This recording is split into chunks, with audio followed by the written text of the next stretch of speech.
तो वो मैया सेवा करती थी, काफी बुजुर्ग हो गई थी। हाँ। एक दिन क्या हुआ, सनातन गोस्वामी जी आए हाँ। और भगवान को देखकर रो रहे थे। और ऐसा कोई भक्त मैया ने कभी पहले देखा नहीं था कि जो भगवान को देख के रो रहा हो। भगवान को देख के रोना इतना आसान है क्या?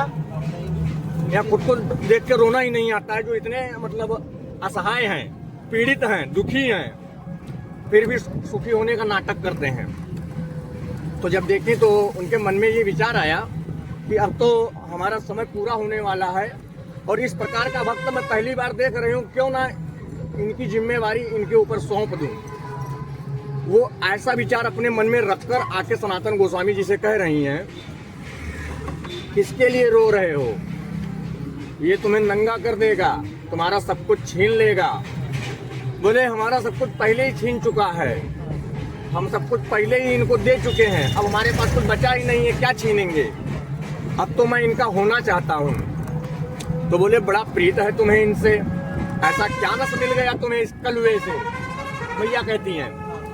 तो बोले अब ये तो अभी पूरी तरीके से हमें भी नहीं पता चला है कि ऐसा क्या मिला है मुझे, पर हाँ इतना जरूर जानता हूँ कुछ ऐसा जरूर है जो पूरी तरीके से पूर्ण है, अपूर्ण नहीं है।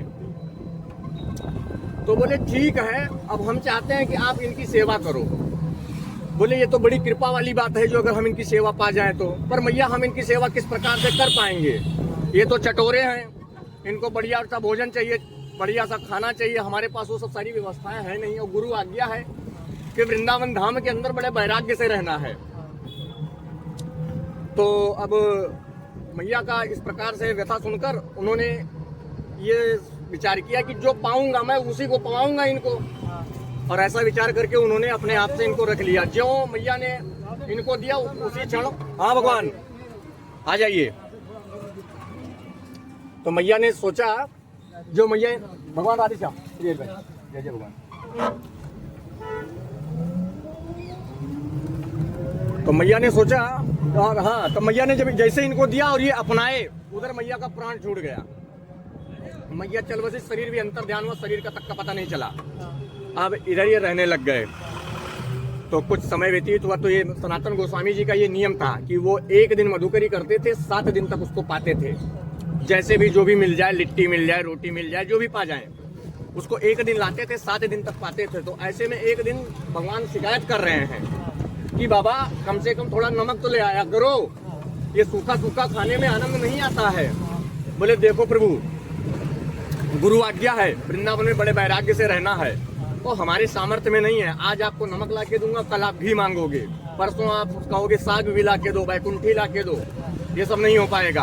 हाँ ये कह सकते हैं कि अगर आप में सामर्थ्य है, आप अपनी व्यवस्था स्वयं कर लीजिए, उससे हमें कोई ऐतराज नहीं है। अब इतना भगवान सुने कि एकदम कूद पड़े कि अरे वाह बड़ी कृपा है, कम से कम चलो इतनी अनुमति मिल गई कि हम अपनी व्यवस्था कर लें। तो आज जो मंदिर आप देख रहे हो, इस मंदिर से बगल से ही एकदम, ये मंदिर कुछ था नहीं, इसके बगल से ही यमुना जी निकलती थी। तो यहाँ से एक रामदास कपूर आया करते थे, जो कि मेवा और चंदन इन सब के व्यापारी थे। वो काबुल से उनकी सारी सुविधाएं व्यवस्थाएं आती थी और इधर से जाती थी दिल्ली वगैरह। तो एक दिन क्या हुआ, उनकी नाव आई और ऑटोमेटिक अपने आप आके वही जगह पे रुक गई। अब वहां से बड़ी प्रयास किए, बड़ा नौका छपछपाए, लेकिन आगे बढ़ नहीं रही है। तो रामदास कपूर जी के मन में ये आया कि बाबा बैठे हैं, चले इन्हीं से कुछ कहें, ब्रजवासियों को इकट्ठा करके जो है कि हमारी नाव निकलवा दें।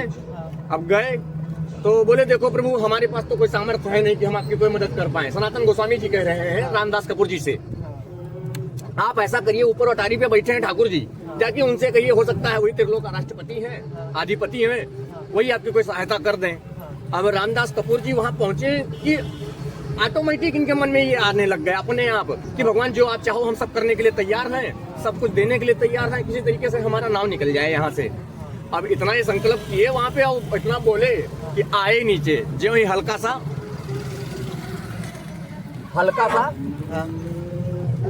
हमारे तुरंत नाव आगे बढ़ गई। अब नाव आगे बढ़ी तो फिर वापस अपना गए, पूरा व्यापार किए, व्यापार करने के बाद वापस आए। जो ये लाल चंदन की मंदिर आप देख रहे हैं, ये रामदास कपूर जी ने निर्माण करवाया था। अच्छा। हाँ, तो फिर उन्होंने मंदिर का निर्माण करवाया, ठाकुर जी को विद्यमान किए। ठाकुर जी स्वयंभू हैं, स्वयं से प्रकट मैया के साथ रहते थे। अच्छा। हाँ, बोलो राधा वल्लभ लाल की जय। जय हो, राधे राधे। अब आगे क्या होगा प्रभु जाने, अभी हमें